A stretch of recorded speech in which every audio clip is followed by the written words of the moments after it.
फक दुलदुल टिहुक नंदन गोंदा फूल मुर्गीला कैसे फसाय पारो पेटेली मुर्गीला कैसे लाहाय पारो फक दुलदुल टिहुक नंदन गोंदा फूल मुर्गीला कैसे फसाय पारो पेटेली मुर्गीला कैसे लाहाय पारो।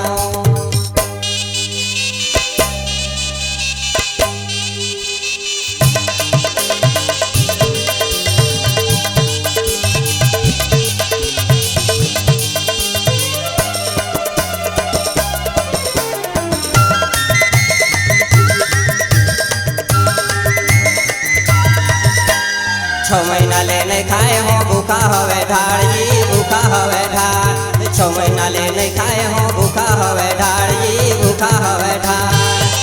आगे झोल तू तो भौजी का हो गे दीवार बड़ी बदमाश है कौन देवार ये आओ तो तल्ली दिखते भाड़ ना है मोर हवे ये चूल्हा के भाड़ जी ये चूल्हा के भाड़ भाड़ ना है मोर हवे ये चूल्हा के भाड़ जी ये चूल्हा के भाड़।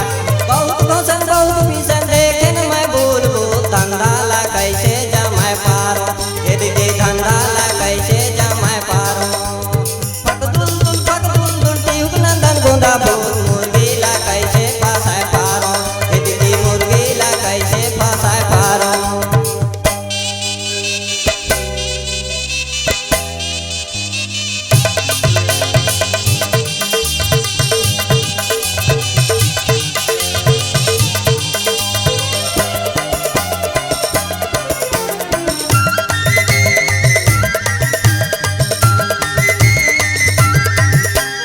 डोकरी के संग सुनो छोटे बड़े डोकरा जी छोटे बड़े डोकरा लइका होवा थोते कर ले तो दारू बोकरा जी ले तो दारू बोकरा।